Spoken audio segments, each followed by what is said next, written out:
گھر بلا لیا کرو۔ بہنیں کیا ہے، رسول اللہ صلی اللہ علیہ وسلم نے فرمایا ایک دن ایک صحابی اپنے کھیت کو پانی دینے کے لیے پہنچے۔ ایک یہودی کہنے لگا کہ ارے عجیب آدمی ہے تم، دھوپ کی چلچلاتی دھوپ ہے اور لوگ جو ہے پانی کے لیے دعا کر رہے اور تم گھوڑا لے کر کھیت کی طرف جا رہے۔ کہا کیوں نہ جاؤں، میں ابھی کھیت سے واپس آیا ہوں، میرے کھیت میں پانی اتنا زیادہ امڑ رہا ہے مجھے گھوڑے سے گڈھا بنانا پڑے گا، لہٰذا میں گھوڑا لے کر جا رہا ہوں۔ کہا بات سچ ہے؟ کہا یقیناً سچ ہے، چلو دیکھو۔ آ کر وہ یہودی نے ان کے کھیت کو دیکھا، واقعی پانی برسا ہوا ہے اور ٹماٹر بھرا ہوا ہے، کوئی بورویل سے نہیں، کنویں سے نہیں، آسمان سے بارش برسی ہے۔ اس علاقے میں بارش کی وجہ سے کھیتیاں جو ہے بھر گئی ہیں۔ اس نے پوچھا کیا منتر اور کیا عمل تمہارا ایسا ہے جو تمہارے کھیت میں پانی، کچھ میل کے فاصلے پر ہمارا کھیت، وہاں پانی نہیں ہے، کیا قصہ ہے؟ انہوں نے کہا قصہ یہ ہے میں اپنے مال کے حقوق ادا کرتا ہوں، مال کے جو حصے ہیں اسے نکالتا ہوں اور اس میں جو مال کا حصہ ہے ایک غریبوں کے لیے نکالتا ہوں اور دوسرے بہنوں کا حق اس میں نکالتا ہوں۔ شاید اسی کی بدولت ہر سال میری کھیتیاں سرسبز و شاداب رہتی ہیں اور غلے کافی وافر ملتا ہے، مجھے غلہ ملتا ہے۔ معلوم ہوا کہ بہنوں کی وجہ سے بھی آپ کی کھیتیوں میں، آپ کے کاروبار میں، آپ کی چیزوں میں برکت آتی ہے۔ بلکہ میں تو یہاں تک کہتا ہوں جو معذورین ہیں، کمزور لوگ ہیں، ان لوگوں کی وجہ سے بھی روزی میں، کاروبار میں برکت آتی ہے۔ ایک باپ کی بیٹی بڑی کمزور تھی، ہاتھ پیر سے وہ اپاہج تھی، کھا نہیں سکتی تھی، روزانہ اسے ہاتھ سے کھلانا پڑتا تھا۔ 9-10 سال کی ہو گئی، ماں کھلاتے کھلاتے روزانہ تھک رہی تھی۔ ایک دن بچی ضد کرنے پہ آ گئی، کہا کہ میں نہیں کھاؤں گی۔ ماں نے سمجھایا نہیں مانی، 2 گھنٹے سمجھائی نہیں مانی، باپ سے شکایت کر دی ہے کھانا نہیں کھا رہی ہے۔ باپ کو غصہ آیا، اتنا زور سے تماچا مارا، بیٹی روتے روتے ہچکی لی۔ جب باپ ہچکی لے رہی تھی بیٹی تو اس نے کہا مر جا، تجھے روزانہ کھلا کھلا کر ہم تھک گئے اور تیری وجہ سے تو ہم بہت پریشان ہو گئے۔ اس قسم کے جملے بولا تو اور رونے لگ گئی۔ نتیجہ یہ ہوا اسی میں ہچکی لی، اس کا انتقال ہو گیا۔ 2-4 مہینے کے بعد اس کے گھر کی الٹی گنتی شروع ہوئی۔ گھر میں جو گارڈن زندگی تھی وہ اجیرن ہو رہی ہے، جو برکتیں تھی وہ برکتیں ختم ہو رہی ہے، جو عزت تھی وہ عزت پامال ہو رہی ہے۔ پتہ نہیں الٹا مٹی پکڑے تو سونا ہوتا اور آج سونا ہاتھ میں ہے تو مٹی بن رہا ہے، کیا ہو گیا ہے؟ بہت پریشان وہ عامل کے پاس پہنچا، لیکن خواب میں کسی کہنے والے نے کہا او ظالم، کسی عامل کے پاس پہنچنے سے تجھے نہیں لوٹے گا، تیری عزت رفتہ نہیں لوٹے گی، تیری برکت واپس نہیں آئے گی۔ جس کے واسطے سے تجھے روزی ملتی تھی وہ معذور بچی تھی اور وہ بچی کو تو نے کہا تیری وجہ سے مجھے بہت پریشانی ہے، لے بچی کے جانے کے بعد تو پریشانی مانگا ہے، ہم تجھے پریشانی میں مبتلا کروا دیے۔ بھائیوں معلوم ہوا کہ عزتیں، برکتیں، رحمتیں معذوروں اور کمزوروں اور بہنوں کی وجہ سے بھی ہم کو ملتی ہے۔ لہٰذا ہمارے گھر بہن آئے تو پرتفاق استقبال کیجیے اور اسے اپنے بیٹیوں کی طرح پیار دیجیے، انشاءاللہ دیکھو کہ گھر کیسے بنے گا۔ اور میرے بھائیوں، وہ ایک زمانہ جو دور جاہلیت ہے، وہ زمانہ وہ تھا جس زمانے میں لوگوں میں توہم کی بیماری پھیل گئی تھی۔ اس کی بیماری توہم بہت تھا، اس سے لگتا اس سے ہوتا اس سے ہوتا، یہ ساری باتیں میں آپ کو سنا رہا ہوں اور طبری کے حوالے سے سنا رہا ہوں۔ یہ سب چیزیں اس زمانے میں پھیلی بھی تھی۔ آج بھی توہم کی بیماری، شک کی بیماری ہمارے اندر ہے نہیں ہے؟ ارے ہے نہیں؟ شک کیسا ہے؟ دلہا بنا تو عورتیں دروازے میں کھڑے رہ جاتے، کوئی بیوہ عورت تو دلہے کے پاس نہیں آنا، کوئی بیوہ عورت دلہے کے پاس نہیں آنا، کوئی حادثہ ہوا سو مرد وہ دلہے کے پاس نہیں آنا۔ اور اگر ایسا نہیں بھی کرے تو کیا کرتے ذرا دیکھنا، دلہے کو صحرا بنتے وقت میں وہ 5 سواگنوں کے سر کو لگا کے اس کے سر کو بنا بولتے ہیں۔ کون سی سواگن؟ 5 جن کے بڈھے شوہر ہیں، جن کے بہت بچے ہیں، ایسے عورتوں کے سر پہ سہرا لگا کے وہ عورت کو سہرا بنتے۔ کیا صحیح ہے؟ اگر بیوہ کے سر پہ لگا کے بولے تو کیا ان بیوہ ہو جاتی ہے؟ ہوتی کیا بولو؟ ماننا کس کے ہاتھ میں ہے؟ ارے بولو کس کے ہاتھ میں ہے؟ اللہ کے ہاتھ میں. ہمارا عقیدہ 15ویں صدی کے مسلمانوں کا عقیدہ دور جاہلیت والوں کے عقیدے سے کم نہیں ہے. جانی بھائی ایک مرتبہ فجر پڑھ کے میں نکلا، تیز تیز جانی بھائی جا رہے تھے. جانی بھائی بولے تو نام اس لیے لے رہا ہوں سمجھ میں آنے کے واسطے، اس میں کوئی جانی بھائی ہے تو ناراض نہیں ہونا. تیز تیز جا رہے. میں پوچھا جانی بھائی کہاں جا رہے؟ مولانا یہ گلی میں کتے بہت پکارے جی. تو کیا ہوا پھر؟ نہیں وہ جو سمدانی تھے 2 مہینے سے بیمار تھے، ہائی کی گئی کی ذرا اطلاع لینے جا رہا ہوں. معلوم ہوا کتے پکارے تو سمدانی بھائی کے جانے کی اطلاع مل رہی. صحیح ہے؟ کوا پکارا کیا بولتے؟ ارے بولو کیا بولتے؟ کوئی سکے آ رہے یا تمہارا ماموں ہے جو چھوٹے ماموں کیا نہیں کی اطلاع دے رہا؟ کیا قصہ ہے؟ کوا پکارا تو سکے آ رہے، کتا پکارا تو سمدانی بھائی جا رہے. بڑی چوڑی پکاری، گھر میں بڑی چوڑی پکاری. دادی بولتے بیٹا وہ آ کے پکاری ذرا ادھر کو دیکھ. اس کی آنکھ میں تیری صورت آ گئی تو تو چلے جاتا. تو جتنے شریرہ ہے نا وہ بڑی چوڑی کو گھر میں لا کے رکھ لینا، شریر کو لا کے سامنے کھڑا کر دینا، ذرا گھور کے دیکھ. جب ان گھور کے دیکھیں گے شریر چلے جائے گا. اگر آنکھوں کے دیکھنے سے کوئی شریر چلے جاتا تو یہ جتنے دنیا میں شریرہ ہے نا میں کروڑوں روپے دے کے بڑی چوڑیاں منگا کے ان کو مروا دیتا. کیوں؟ مارنے والی ذات کس کی ہے؟ اللہ کی. میرے بھائیوں یہ عقیدہ دور جاہلیت کا عقیدہ ہے.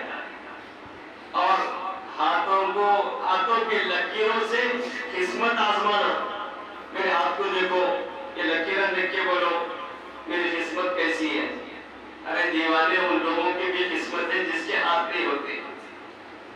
کیا نہیں؟ ان کی بھی قسمت ہے جس کو ہاتھ نہیں ہوتے. یہ ہاتھ سے کیا قسمت کا تعلق ہے؟ ہاتھ بتا رہے یہ میرے ہاتھ کی لکیریں دیکھو. بادلہ کیا بولتے ہیں؟ ایک صاحب کو میں دیکھا بیچارہ سامنے ٹھہرا ہوا تھا. ارے گرو بھائی تمہارے کو 2 جوڑوا ہوتے آ رہو. ارے ان بولا ایک کی مشکل ہے آ رہا تم 2 کی کیا بول رہے؟ ایک مشکل 2 کیا 2 ہوتے. کیسا پہچانے 2 ہوتے؟ یہ تیری پہچان اس کی وجہ سے جو ہے سر میں 2 گول بولے ہیں. اس سے کیا معلوم ہونا؟ 2 جوڑوا ہوتے. ماشاءاللہ 3 ہوئے تو 3 ہوتے. ارے اللہ اکبر. یہ عقیدے دور جاہلیت کے ہیں. طوطے والوں سے فارم کھلوانا. کھلاتے نہیں کھلاتے آپ کے شہر میں؟ ہر گاؤں میں طوطے والا پھر رہا. ایک طوطے والا گاؤں میں آیا. نوجوان پوچھا میں امتحان میں پاس ہوتا ہوں نا پاس ہوتا ہوں؟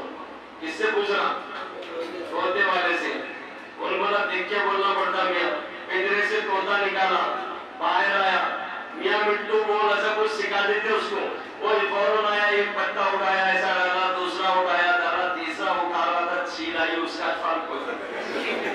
طوطے کو لے کے چلے گئے. اب کیا فرق ہوتا؟ بچہ پریشان. پھر ان بولا رک جا میں اس میں کیا ہے کہ دیکھتا ہوں. اب اس میں دیکھا تو ان بولے میاں تو پاس ہوتا مگر یہ کرنا یہ کرنا یہ کرنا.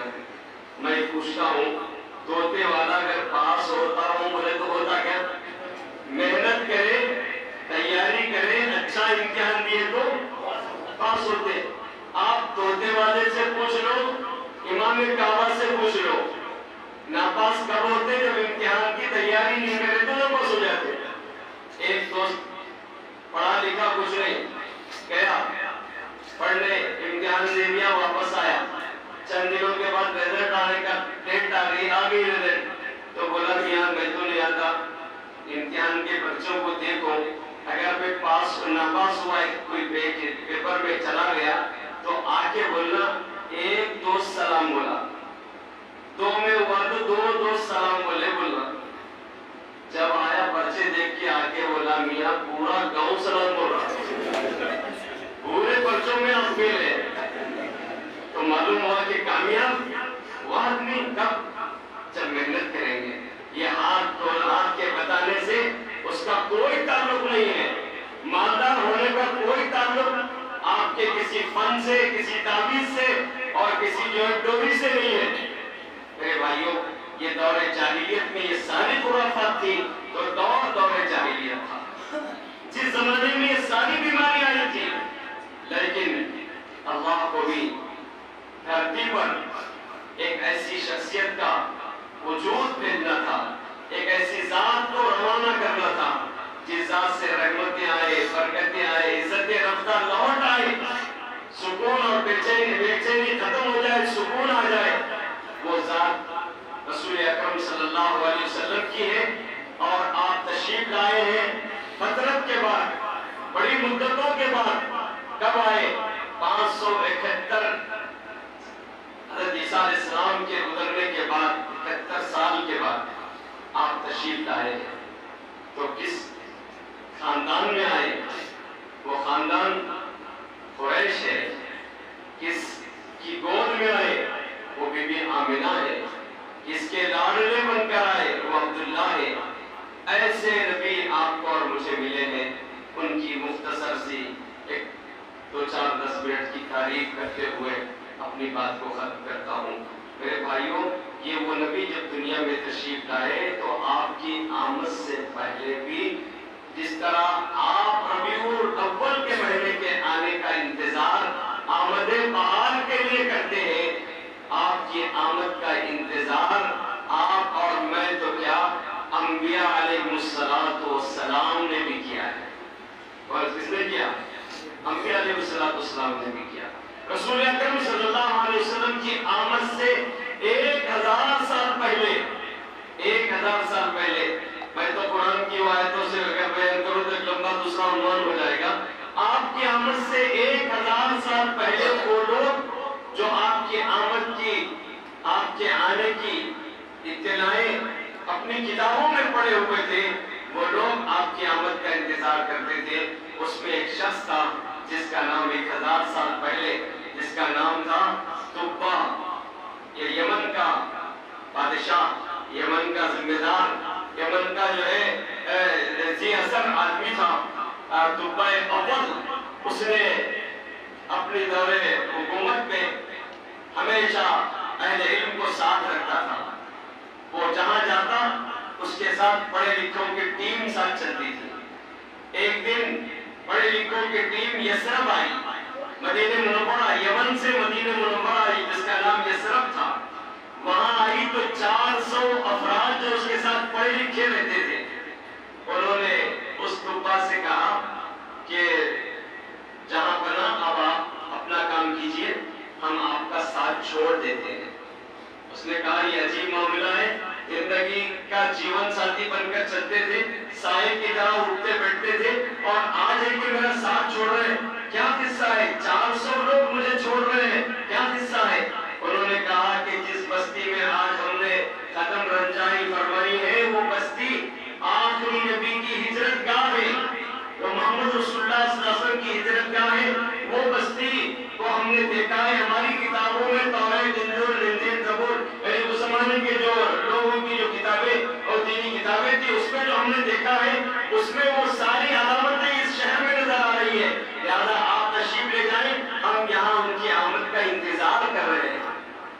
اور کرو، حضور کی آمد کا انتظار وہ لوگ کر رہے ہیں، اور آج ہم سرکار کی آمد بحیثیت محمد رسول اللہ کے یا بحیثیت محمد بن عبداللہ کے، اس کا بھی انتظار ہمارے دلوں میں، دماغوں میں ہے۔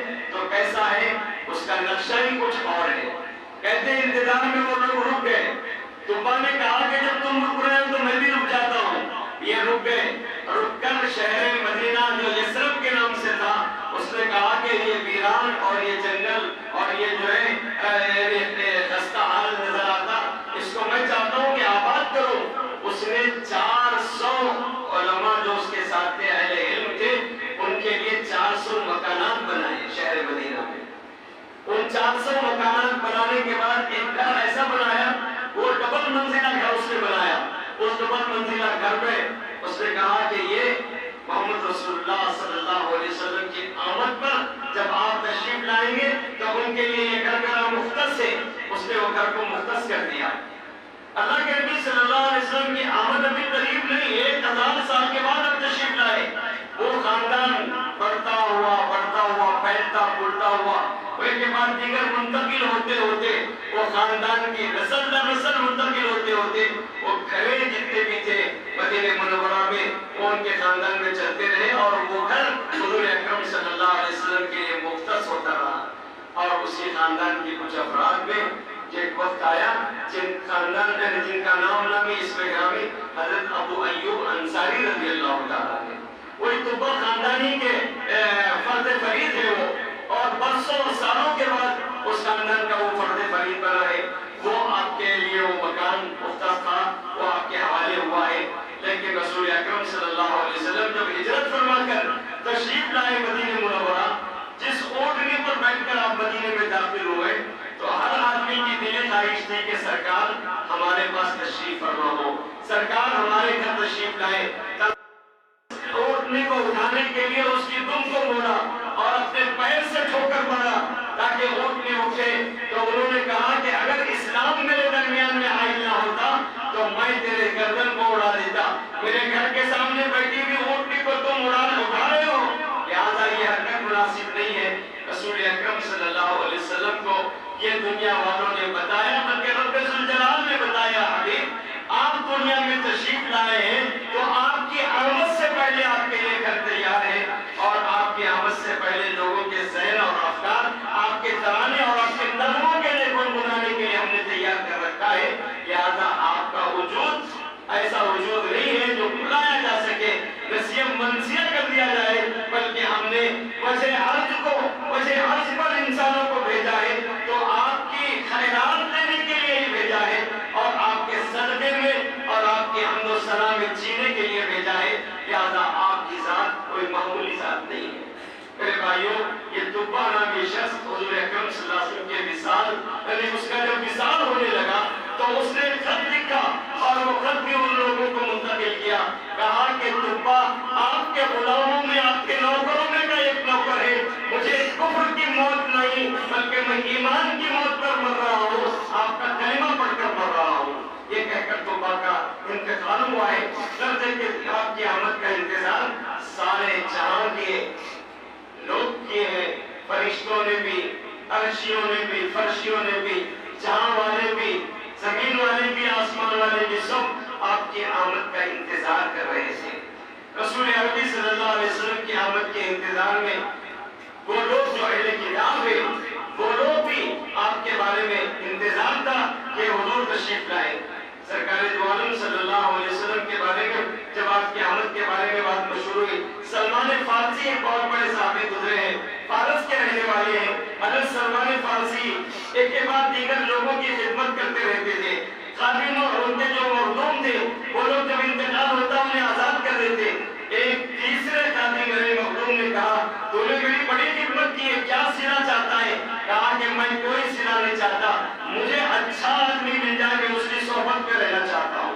کہا میری دلی خواہش ہے تم ہجرت کر جاؤ، تم مدینہ منورہ چلے جاؤ، وہاں ایک خاتم النبیین نام کا محمد رسول اللہ کے نام کا ایک شخص آئے گا اور ان کے آنے پر تم ان کی خدمت پہ لگ جانا۔ کہا کہ وہ کب آئیں گے؟ کہا کہ جب بھی آئے ان کی خدمت میں تم لگنا، زندہ رہو تو خدمت کر لینا۔ کہا کہ ان کی کیا نشانیاں ہیں؟ کہا 3 نشانی ہے۔ ایک نشانی یہ ہے کہ وہ ہدیہ قبول کرتے ہیں، صدقہ نہیں قبول کرتے۔ تیسری نشانی یہ ہے کہ ان کے جسم مبارک میں مہر نبوت ہے، ان کی پہچان، ان کی پیٹھ میں مہر نبوت ہے، ان کو دیکھ لینا تو سمجھنا وہ محمد رسول اللہ صلی اللہ علیہ وسلم ہے۔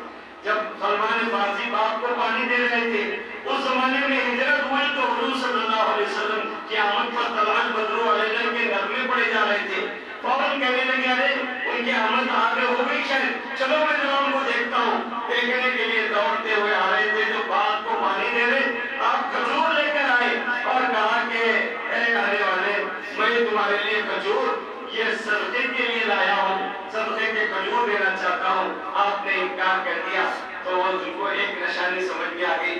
تھوڑی دیر کے بعد آپ پھر آئے، آپ نے کوئی چیز کا تحفہ دیا، یہ آپ کے لیے تحفہ ہے، آپ نے تحفہ قبول کر لیا۔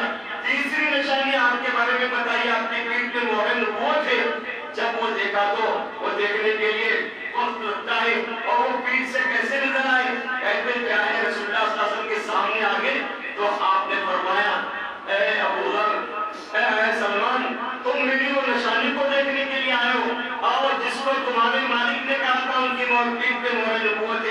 دیکھو میری پیٹھ میں مہر نبوت ہے. آپ نے بتایا تو سلمان فارسی نے کلمہ پڑھا اور پڑھ کر ایمان میں آئے.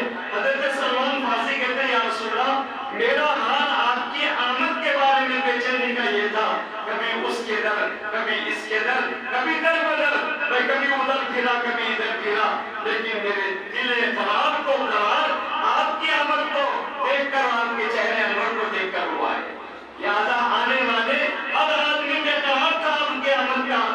آپ کی آمد جب ہوئی تو سب کو قرار ملا, بے چینوں کو چین ملا, غم کے ماروں کو سکون ملا, بے قصوں اور بے قراروں کو یہ درد کا درم نظرنا زخم کا مرہم ملا.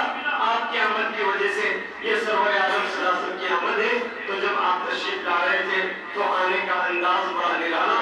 ایک دو بات سنا لوں. وہ انداز یہ ہے کہ آپ جب آئے حضرت عبداللہ قریشی, آپ عبداللہ قریشی غیر گھرانے کے ہیں اور وہ نوجوان ہیں, ایسے آپ کے والد ماجد ایسے نوجوان جن کے چہرے میں چمک تھی.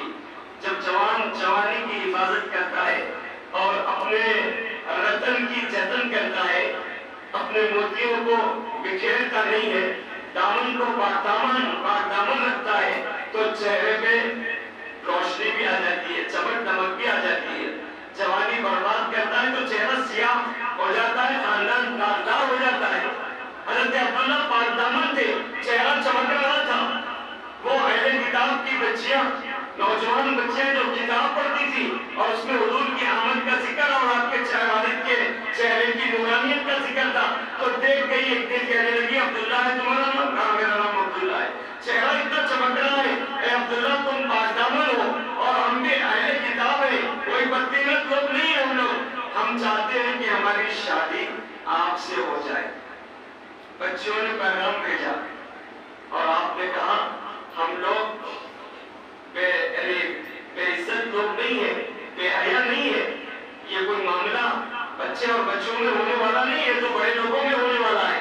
ہمارے والدین ہماری شادی کریں گے. اگر اس زمانے کے عبداللہ کو بچیوں نے پیشکش کی تو آپ نے کہا ہم بے حیا نہیں ہے, ہم بڑے لوگوں سے معاملہ کرتے ہیں, بڑے لوگ جو کہیں ہم وہ سنتے ہیں. اور آج کے بچیاں اگر کسی بچوں سے کہے تو ہم کیا بولتے ہیں؟ کبھی ماں باپ سے پوچھتے کچھ نہیں, برائیوں کے لیے کوئی پیشکش کر دیا تو پتہ نہیں کیا کیا ہے. اور آج کے زمانے میں عورت کی مثال موز کا چھلکا ہے. عورت کی مثال موز کا چھلکا ہے, اس پر کسی کا بھی پیر پڑا تو پھسل جاتا. بڈھے کا پڑھو, جوان کا پڑھو, بچے کا پڑھو, کس کا بھی پڑھو, کیا ہوتا؟ پھسل جاتا. اور عورتوں کی مثال پکا ہوا آم ہے, ایسا ہاتھ کرتے ٹپک جاتے. ہاں پہلے حیا تھی, کچھ نہیں تھا. بے حیائی کا یہ عالم ہے کہ بس وہ, اب اس کو میں کہوں تو اچھا نہیں. لہذا عبداللہ نے کہا یہ بڑے لوگوں کا کام ہے, ہم نہیں کر سکتے یہ کام. چند مہینے گزر گئے, شادی طے ہو گئی بی بی آمنہ سے, اور کچھ مہینوں کے بعد, ایک سال کے بعد عبداللہ ادھر سے واپس آئے تو دیکھا پیشانی کا جو جگمگاتا نور ہے وہ مان پڑا ہوا ہے. وہ جو چمکتا چمکتا چہرہ ہے وہ دھیمی دھیمی سی روشنی بکھیر رہا ہے. اس بچیوں نے کہا عبداللہ رکو. عبداللہ سمجھ گئے پھر کوئی داؤ ہے, بھاگنے لگے. کہا عبداللہ آپ ہم شادی کی پیشکش نہیں کریں گے, البتہ اتنا پوچھیں گے تمہاری پیشانی کا نور کہاں گیا ہے. گیا اے ماہ تابا تو کدھر تھا, وہ جلوہ اب نہیں جو پیشتر تھا. بتاؤ نور ربانی کہاں ہے جو پیشانی میں تیرے جلوہ کر تھا. وہ نور کہاں گیا؟ حضرت عبداللہ نے کہا جہاں منتقل ہونا ہے وہاں وہ منتقل ہو گیا, وہ نور منتقل ہو گیا. تو اس سے معلوم ہوا شادی سے پہلے چہرے جگمگانا جوانی عفت پاک دامانی کا خیال رکھنے والا ہے, اور چہروں کا مرجھا جانا, چہروں کی رنگت کا بدل جانا یا تو بیماری ہے یا تو گناہ کی سیاہکاری ہے, اور دوسرا کچھ نہیں ہے. ورنہ خدا چہرہ دیا ہے تو یہ تعارف ہے, خدا کا تعارف ہے. انسان کا چہرہ خدا کا تعارف ہے. انسان کے چہرے سے خدا کی معرفت سمجھ میں آتی ہے, اللہ سمجھ میں آتا ہے, اللہ کی نعمتیں سمجھ میں آتی ہے. حضرت عبداللہ شادی ہوئی بی بی آمینہ سے، حضرت عبداللہ کو سفر پہ جانا پڑا۔ کون سا سفر؟ تجارت کے لیے سفر پہ جانا پڑا۔ 4 ماہ کے یا 6 ماہ کے دلہے سفر کے لیے نکل رہے ہیں، اور آج ہم 1 سال کے دلہے ہونے تک بھی ہنومان کے پہاڑے کے ویسا کھا رہے پھر رہے گلیوں میں، پھر رہے نہیں پھر رہے۔ آپ بولیں گے مولانا اتنا سب کیوں ہو رہے؟ ایک ساتھ دکان میکینک تھے، دکان بند بند بند بند 3 مہینے بند۔ میں پوچھا کیا جی دکان بند کر دیے؟ نہیں مولانا ذرا شادی تھی جمعہ میں پھر رہا ہوں۔ جمعہ میں پھرے تو کاروبار نہیں ہے کیا؟ شادی کے بعد کاروبار نہیں کیا؟ کاروبار نہیں کریں گے تو پھر وہ کیا کریں گے؟ عادت ہو جائے گی پھکٹ کھانے کی۔ آج یہ سالی کے بعد کل سو سالی کے بعد پرسوں سالی کے بعد اب اس کے بعد پھکٹ کھانے کا ہر جگہ جیسے پاڑے کھا کھا کے روٹیاں چر چر کے عادی ہو گئے۔ اب کسی جگہ جا کے کام کرنے کا مزاج رہتا ہے کیا؟ دیکھو نہیں، اب مزاج کیا ہو جاتا ہے؟ جہاں لائٹ دیکھی وہاں گھس جانا، لائٹر کہاں دیکھی وہاں گھس جانا۔ ایک ساتھ میرے سے بولے مولانا شادی جانے والے میرے سے بولے مولانا ذرا آپ تقریر کیجیے، ہمارا شادی جانا بدنام ہو گیا ہے۔ بولے کیوں؟ جو بھی آیا بنداوا کے بہت گھس جا رہے اس میں، بہت بدنام ہو گیا۔ میں بولا میاں ہر مرض کی دوا زندہ تیری اسمات تھی، اب ہر مرض کی دوا مولانا وہ بولو یہ بولو۔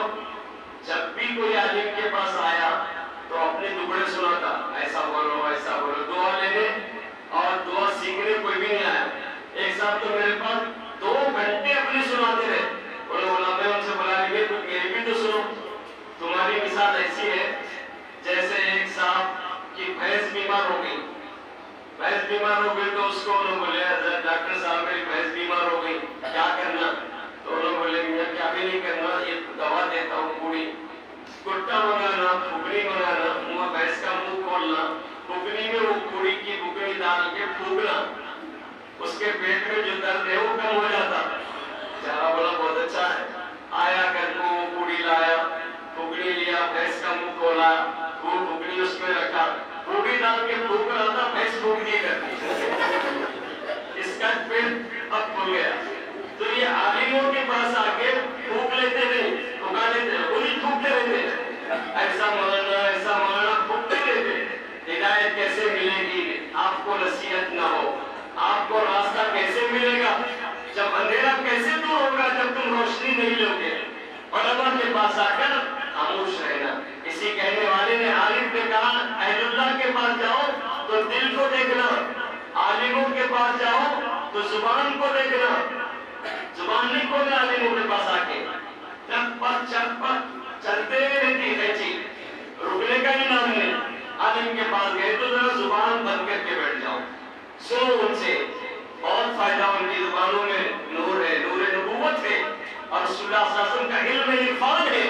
انشاءاللہ اس کے چیزیں ہمارے قلوب پر پڑے گی، تاریخ دل روشن ہو جائے گا، بند دماغ کھل جائے گا، بیمار جسم صحت پا جائے گا، بیدار روح کو قرار مل جائے گا۔ بلکہ میں تو کہتا ہوں کہ نبی کا پیار اور عشق ان سے حاصل ہوگا۔ نہ شاہوں سے ملا ہے نہ سکندر سے ملا ہے، اللہ کا عرفان اسی در سے ملا ہے۔ اوروں کو ملا ہو تو مقدر سے ملا ہے، مقدر بھی مجھے اسی عرفان سے ملا۔ انہی لوگوں کی تعلیمات سے ہی ہمارے مقدر بنتے ہیں۔ اب دیکھیں میرے بھائیوں، میں یہ کہہ رہا تھا کہ حضرت عبداللہ کے بارے میں وہ خاتون کہنے لگی، دیکھو عبداللہ کیا، وہ نور جہاں منتقل ہو گیا، اور عبداللہ تجارت کے لیے نکلے ہوئے ہیں، کمانے کے لیے نکلے ہوئے۔ تو دلوں سے میری خواہش ہے، شادی ہو گئی 1-2 دن بس آرام، رات تو آپ کی کسی کو مت کرو رات، شادی ہو گئی میری، شادی ہو گئی میری، شادی ہو گئی میری۔ ارے شادی ہو گئی تو کیا تیری چھوئی کیا؟ شادی ہو گئی تو آپ گھر میں آرام کرو، مگر شادی کے دنوں میں بھی آرام نہیں، شادی کے بعد بھی آرام نہیں۔ نوجوانوں کو دیکھو کہاں مل رہے، نوجوان کہاں رہتا اگر پوچھے تو کہاں بولنا معلوم کر کے چبوترے پہ، نہیں تو کسی بازار کے چوراہے پر وہاں مل رہا۔ راتوں میں پوری رات جاگتے ہیں نوجوان، بیوی گھر کو